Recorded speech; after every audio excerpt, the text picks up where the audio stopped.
And we got showers that were over our heads earlier on, and as they move along here, there they go, pushing off to the north and east, they're pretty much out of the viewing area. There are some more showers in northeast Alabama that could move our way a little later on, but for the next few hours, they're going to be high and dry. You can see a little break in that rain over Mississippi. There's a lot more rain, and some of that could come scooting our way, but the heaviest stuff has been well down to the south of us, south of Montgomery, all the way down to the Gulf Coast, so that's where the big action is. Now, the rapid refresh model showing, this is a short-term computer model that shows, again, that rain moving in maybe around 8 o'clock tonight south of the city. Some of it may get a little bit closer to us, that area in yellow from Fort Payne to just about Dalton at 10 o'clock tonight, and then pushing off towards the north and the east, and then fading out overnight. So a little bit of rain left over, mainly over North Georgia for tonight. By tomorrow, though, good news, the sun should be coming back into the afternoon, and the threat of any rain, even in the morning, is very slim now for most of the Tennessee Valley. I've got all the details on the next 7 days coming up. Paul, thank you. New at 6, the driver of one of the 3 school buses involved in Thursday's crash in Georgia has been cited by police. Trenton police say the driver of the 3rd bus involved in this crash, bus number 4-1, was cited for following too closely. 7 students and 2 drivers required treatment after the crash on Highway 11 in Trenton, right in front of Ingles Supermarket. Channel 3's Michelle Herron takes a look at the damage and tells us what will happen next. The 3 Dade County school buses involved in Thursday's crash now sit here, out of service. It's up to investigators with Georgia's Department of Education to figure out if it was the buses or the drivers that may have been at fault. The routine resumed Friday morning at Dade County High School, while buses 4-1, 11-1, and 7-1 sat in the transportation yard nearby, waiting for state investigators to arrive.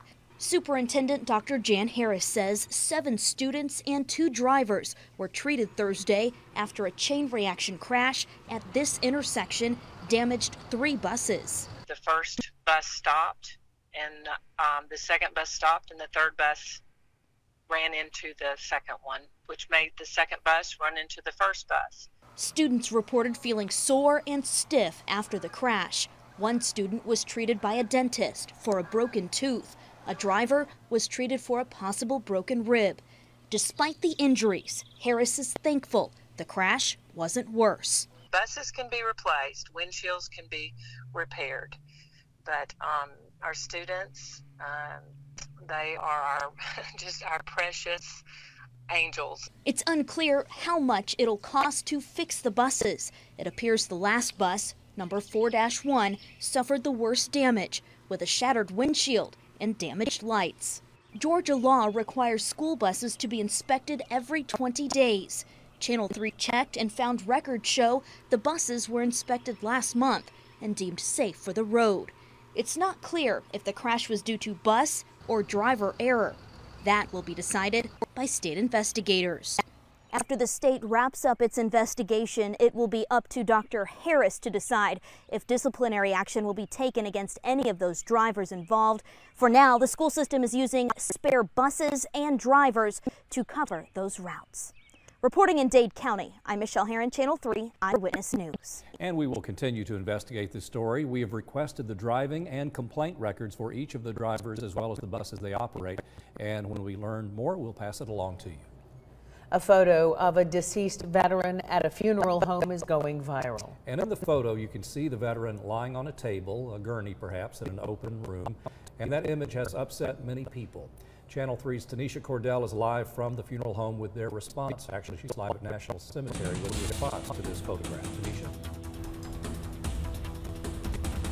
Well, David, just a few hours ago, George Luther Taylor was laid to rest here at the National Cemetery in Chattanooga. But it's that picture you just described of the 71-year-old lying on a gurney draped in an American flag that is upsetting a lot of family members. Yesterday, the family arrived at Heritage Home in funeral home in Fort Oglethorpe for a private viewing. They took this picture of their loved one draped in an American flag lying on a gurney. James Leon Taylor, the veteran's son, says Heritage Funeral Home told him his father could not be put in a casket and buried after problems with their insurance. But after further conversations with the funeral home and a phone call from Chattanooga's National Cemetery staff, a proper burial was given. It relieves me, but it still broke my heart that my dad had to lay in there and have to probably go through that if nothing was done. Now, the managing director at Heritage Funeral Home explained to us off camera that usually when a family is unable to pay for services up front, they're directed to local organizations to help with for financial support, rather. Now, we pushed for more answers on the funeral home's policy, but have not heard back yet. For now, live in Chattanooga, Tanisha Cordell, Channel 3 Eyewitness News. Thank you, Tanisha. Police are investigating a shooting involving a sheriff's deputy in Whitfield County. It happened just before 2 o'clock this morning in Dalton. Police responded to a home to check on a man who was reportedly acting paranoid, and it was reported he had a machete and a hammer. The man's wife told deputies her husband is bipolar and was off his medication. After the man refused to drop the object that he was waving, they fired a gunshot, and he was hit in the shoulder. He is expected to recover. Meanwhile, the GBI is helping with this investigation. Charges have not been filed in connection with an alleged sexual assault case in Whitwell Middle School. Police are investigating a 6th grade boy after the incident, which actually happened at a space camp in Huntsville, Alabama. Staff members called the director of schools, Dr. Mark Griffith, when they learned 2 6th grade boys may have been assaulted by a classmate. He says the incident started as horseplay but led to inappropriate touching. School counselors were sent to Huntsville to be there for the 2 victims.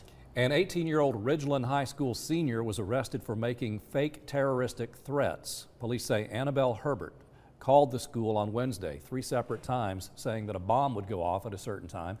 Officials searched but did not find any bomb, and then were able to determine the suspect was this student. She's been charged with terroristic threats, dissemination of information relating to terroristic acts, and disrupting public schools. Coming up next on Eyewitness News at 6, we may be out of a drought, but how has that wet weather affected strawberry season? I think it's affected our berry size, so you typically want a dry season for a berry crop.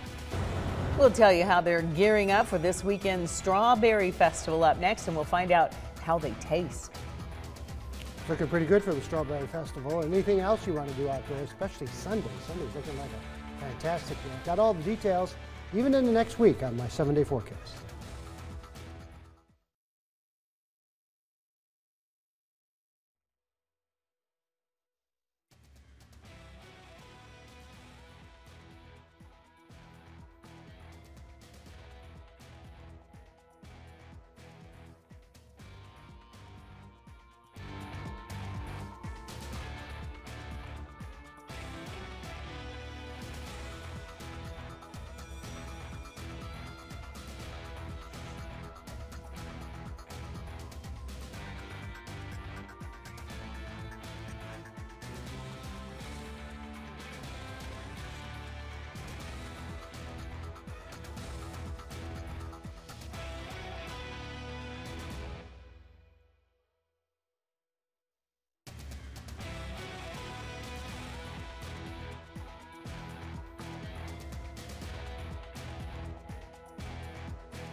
With coverage you can count on, this is Channel 3 Eyewitness News at 6. We love all the festivals this time of year, and it's important in Dayton as the 70th Tennessee Strawberry Festival is this weekend. They've had to scramble because a major strawberry supplier isn't taking part this year. Remember when the veggie lady always visited Tidwell's Berry Farm? Well, they're not able to take part, but they're still going to have strawberries this year. The event earns the city a lot of revenue, but this depends a lot on successful crops. Channel 3's Nick Austin tried out a few of the goodies in Dayton. Here's Nick. Weather not only affects the overall size of the harvest, but also the size and flavor of the berries. The Strawberry Festival is a perfect place to find out how local crops turned out this year. For more than 30 years, Tidwell Farm has supplied most of the strawberries for the Tennessee Strawberry Festival. For this year's celebration, the owners are taking a break according to their Facebook page. This puts the pressure on other local growers like Nathan Lorenzen. Last year's drought didn't do much damage since he irrigates, but this year the heavy spring rains have been a problem. But I think it's affected our berry size, so you typically want a dry season for a berry crop. They're almost half the normal size, but Lorenzen says they still taste great. He sold out Friday morning in just a couple of hours. Yeah, they're like candy. Yeah. The harvest at Flat Top Mountain Farm came up just a little short, but has some larger berries in the mix. The warm winter that we had, we actually came in earlier than we ever have before. May 1st is usually about when we can expect to come in. Co-owner Diane Hughes says she and her husband began picking around April 20th. Scott's Farm from Northeast Tennessee is here to fill in the gaps if supplies run low. But people at the festival don't seem to be worried and are enjoying the scrumptious treats. Actually, they were delicious. We had the chocolate-covered cherries on this, strawberries on the stick, and they were very good. Danny Pryor has been coming here for many years, making the drive from Meigs County. The strawberries brought us over here. Me and my wife, we love strawberries, so we knew they were going to be here, the chocolate strawberries. If I had more than this, I had to share some of them with my wife, but they're very good. The main difference between this year's festival and those of years past is that all of the farmers are selling their fresh strawberries here in the parking lot of the Chamber of Commerce instead of Court Square. Saturday is the last day of the festival. It runs from 9 a.m. until dark with a parade at 1 p.m. In Dayton, Nick Austin, Channel 3 Eyewitness News. Thank you, Nick. Well, here's a traffic note for you. There's a bridge that will be replaced over the weekend on I-24 in Dade County, right around Wildwood, State Route 299. Starting tonight at 9 o'clock, you can expect delays as the crews work to replace that bridge. They have marked detours on the site, and that will continue on through Mother's Day weekend. Not necessarily good timing for many folks, but nevertheless, it goes on until Monday morning at 5. They say it'll all be done. If you have traffic concerns, visit our website or download our app, which is free for Androids and iPhones. And be careful. Yeah. Coming up next at 6, Orchard Knob Middle School officials are talking about some recent tragedies involving students. And they're trying to turn those tragedies into opportunities by helping these 6th, 7th, and 8th grade boys with a new outlook on life. The school is programs, it's a great program. Keep us off the streets, keep us safe, and they make sure you have everything you need. Find out more about the school's new approach when we come back. And Paul Barris will take a look outside, see those clouds. What is in store for us this weekend? We'll have the answer in a moment.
Chattanooga's Orchard Knob Middle School is on a mission to make some drastic changes. They believe in the Frederick Douglass quote, "It's easier to build a strong child than to repair a broken man." And citing the deaths and suicide attempts of several students in recent years, Orchard Knob Middle is recruiting community members to change the mindset of its male students. Details in tonight's School Patrol report. 3 degrees later. Principal Tiffany Irvin is more than just a principal at Orchard Knob Middle School. She was a student here, and she's passionate about redirecting the tragic journeys she sees in her students' lives. When I hear a 6th grader or a 7th grader say that 8th grade promotion is their high school graduation, then that bothers me. They have many opportunities, and I tell them all the time, you have choices. You can choose to do what's right or what's wrong, to live a great life or to go a different direction. She says many of her male students make poor choices because they feel life isn't worth living and that they will not live to see their high school graduation. For them, she says, 8th grade is the highest goal they seek to obtain because a high school diploma seems unreachable. That's why she organized the State of Our Boys Forum, spotlighting successful men who overcame obstacles to beat the odds. We want our young men to see a variety of good men in different career fields. Former NFL star Tony Brown says men who are willing to mentor can help Orchard Knob's boys avoid a life of despair. You know what, to be honest with you, pull them to the side because sometimes they feel like they don't have anyone they can confide in. I think you just pull them to the side, try to get to the root of the situation before judgment is passed. And, I think that's the biggest thing to do is try to see what the problem is and try to get to the root of it and then try to correct it. Orchard Knob's male students are suspended at a rate more than twice that of females. It's one of many challenges faced by a school that has been targeted by the state for possible takeover. But I think that even the state has fully realized that it's not in anyone's best interest for us to just put our hands up and just walk away because they don't have the solutions either. Officials say events like this prove that no one is ignoring the problem. Instead, they're showing the community and the state they're willing to help middle school boys who fear there may be no tomorrow. It tears me up. I'm a mom and I have boys, and I can't imagine my children at the age of 12 not believing they ever have a future. And I think that really this scenario is the epitome and the true purpose of what we need to overcome as a school system. And that's the challenge ahead. Today's forum is by no means a one-time event. Principal Tiffany Irvin calls it the first of many such endeavors and says the men who participated today made commitments to return to Orchard Knob Middle, even providing summertime activities for the male students. A hearing has been moved again for a Ray County man accused in a Nashville murder. Daniel Clark was supposed to be in court today, but it was pushed back to next Thursday. Clark and 15-year-old Trinity Quinn are charged in connection with the shooting death of an Exxon gas station clerk in Nashville. The pair from Dayton ran off together last week. An Amber Alert was issued for Quinn. They were eventually captured in a wooded area in Bellevue. Both Quinn and Clark face criminal homicide charges. The state wants to try Quinn as an adult in the case. The process to transfer her case to adult court involves more hearings before a juvenile judge. The next one is set for May 16th. Now, time to check in with Chief Meteorologist Paul Barris. And Paul's going to let us know when we'll need that umbrella this weekend. Paul? All right, we're looking outside right now in the Holiday Inn downtown, Cam, and it doesn't look pretty at all. Lots of clouds out there. Looks like it's about to start raining soon. But there's very little rain out there now. Most of the showers have shut off to the north and the east. There's some down to the south of us near Atlanta. A little bit of activity still south and west of northeast Alabama, out of, not just north of Birmingham, but there's not that much out there right now. So again, most of the rain is out to the west of us, out over West Tennessee, over Mississippi, Arkansas still. The storm system is spinning out there. But what's happened is this little complex of storms south of Montgomery all the way into the Gulf of Mexico has robbed us of a lot of the moisture. So it's tough for that moisture to travel further north. So we're not going to see that much more rain. 71 in the city, 70 in Dalton, 66 Cleveland, 63 Athens, Dayton 68, 68 in Murphy, and also in Altamont. 80 and 71, the high and the low for today. And just had a little bit of rain, about 300s at the airport. 3/10 Lafayette, Dalton, 4/10 Farnell. 89 in Chatsworth, no rain there. Scottsboro had about 1/10 of an inch. A 1.1 though in Ooltewah, 4/10 East Ridge, 4/10 Ringgold, 3/10 Lookout Mountain, only 1/10 North Chattanooga and Trenton. And then further off to the north, Riceville had the most, about 1.4. South of Athens had about 1.5 inches of rain fell. At Sandra Russell's house, 8/10. She lives north of Athens. 2/10, 10 mile, about a 10th out near Spring City, Dayton, and Pikeville, too. 76 in Jasper, and into the 80s out near Murphy. This storm system is going to pull most of the rain off to the north and east for tomorrow. So by tomorrow afternoon, the sun comes back. Should be a pretty nice day. High pressure building in for Sunday. Mother's Day looks fantastic. Not so nice up to the north and east, but for us, it's going to be great. And even into Monday, as that high pressure moves down to the south, air starts to come out of the south too, and that means it will start to warm up quite nicely into Tuesday and Wednesday. So for tonight, 61 with some showers, a chance for a thunderstorm, very slim. Tomorrow, 76 with some clearing. It'll be breezy and mild. Northerly winds 10 to 15. Tomorrow night, clear, cooler, and a light northerly wind. And on the Channel 3 Storm Alert 7-day forecast, Mother's Day looks great.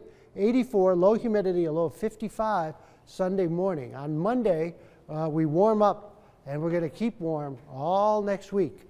Probably getting close to 90 on Tuesday and pretty close to 90 all week long. Chance for any rain slim. By next Friday, we may see a shower or two pop up in the afternoon. Thank you, Paul. All right. The Tennessee Titans rookie camp kicked off this afternoon. Of course, Paul Shaheen made the trip to Nashville to catch up with a former Mock. Paul?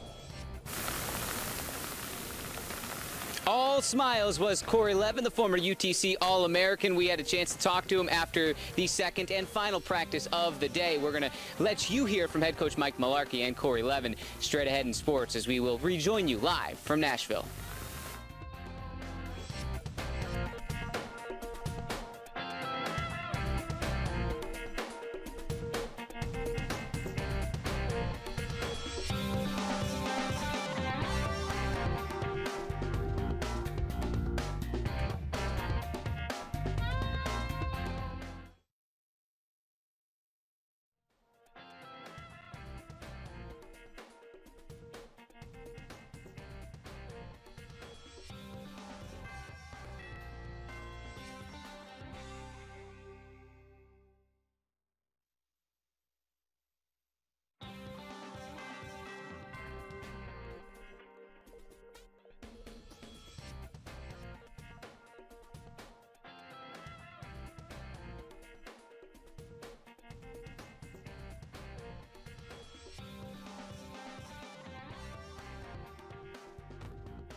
UTC All-American Corey Levin got his first taste of the NFL today. The O-lineman reported to the Tennessee Titans rookie mini camp this afternoon in Nashville. Sports director Paul Shaheen also reported to camp and was able to catch up with the former Mock. Paul, your thoughts on Corey's first day? Corey's first day at camp was a lot harder than my first day at camp. That is my professional analysis for you. The rain held off long enough to get practice in. Since then, it has picked up, but trust me, the gloomy weather has not dampened Corey Levin's day. Levin was one of 4 Tennessee Titans draft picks to sign his official contract before minicamp started today, and there are 53 players here at Tennessee's rookie minicamp and Nashville. 9 are draft picks. The rest are free agent signees or invited tryout players. Now, head coach Mike Mularkey said after practice he saw a lot of nervous energy on the day. Now, there were 2 practices today. The first was a walkthrough, and Corey agreed, saying he noticed it right away at this morning's walkthrough, which wasn't meant to be as intense as it was. Feel pretty good. It was a lot of stuff, a lot of reps. You know, we had a walk through that pretty high tempo. Well, they went a little faster, and within 3 plays, half of them were gassed, and I knew that was more from nerves than it was anything else. So I'm gonna tone it down again tomorrow. I was kind of expecting them to throw a lot at us in the first day, and they did that. And you know, it's not too hard, it's not too tough, you know, it's about what I expected it to be. They know we can handle it, or else they wouldn't throw it at us and things like that. So that's what we're here to do, and we're doing it. That was after the second practice is when we had a chance to talk to Corey Levin. He said he just got out of an ice bath. Said he slept okay last night. He's going to sleep a heck of a lot better tonight. They ended just a few minutes ago with their meetings. They're reporting back to the hotels after that. Have a snack. Lights out by 11. They're up again tomorrow to do it all over again. We learned a few things from Corey. All free agent signees and draft picks were given an iPad. If they lose it, they owe $12,500. And oh yeah, he's a lineman. We had to talk food. Corey says A+. He loves the food. OTAs start 1 week from next Monday. They wrap up the minicamp on Sunday. Live in Nashville at Titans rookie minicamp. I'm Paul Shaheen, Channel 3 Eyewitness News. Thanks so much, Paul. Hope you stay dry the rest of the day. Switching over now from Nashville to Smashville. The Predators begin their first ever Western Conference final tonight. Nashville has traveled to Anaheim, California to face the Ducks in round 3 of the Stanley Cup playoffs. Games 1 and 2 are in Anaheim, and games 3 and 4 will be in Smashville next week. When the 2 teams met earlier during the regular season this year, it was pretty close to even. The Ducks won 2 of the 3 games, outscoring the Preds just 10-9 in those games. Game 1 is tonight, set for 9 p.m. Eastern. Of course, we'll have more tonight at 11. Now, Jill, you're a California girl. Do you have any Yes, sir. allegiance to the Anaheim Ducks here? I'll be honest, I do. Ryan Getzloff used to live in our neighborhood, and he was very nice. Yeah. So, sorry, Preds. Yeah, you grew up being a Duck I fan, can't right? help it. My All bad. right. It's going to be fun to watch. Yes, for sure. it is. And we appreciate you being here, Oh, and hope you have a thank great you. weekend. Oh, thank you. Well, they managed to beat Paul's team, and they managed to beat the Blues, the team I grew up with. So I hope they beat the Ducks. No offense, Joe. Paul, what about tonight? All right, tonight looks pretty good. Let's take a look at that evening out we've got for you. I guess we're done. No, we're out It'll of be time. all right, though. My It's bad. okay. It's Sorry. okay.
1, 2, 3. I didn't even look to see if it's still on. 1, 2, 3. Yes.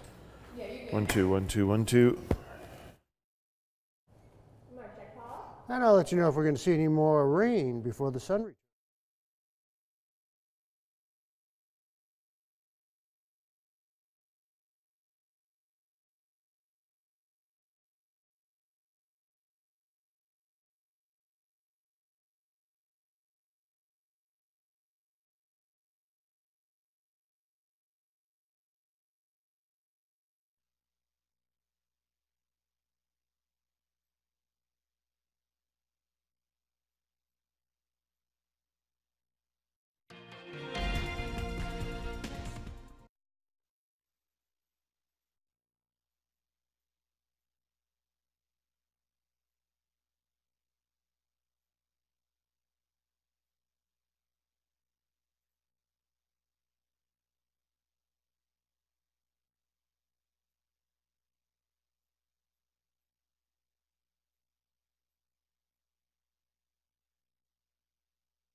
$1,000 reward tonight after an abandoned dog was found starving in Chattanooga. The clues that could help solve the case and how a state law is working to prevent these crimes.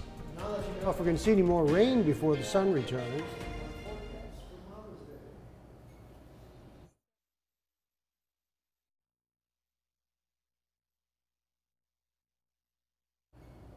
$1,000 reward tonight after an abandoned dog was found starving in Chattanooga. The clues that could help solve the case and how a state law is working to prevent these crimes. And I'll let you know if we're going to see any more rain before the sun returns. My forecast for Mama's Day, too.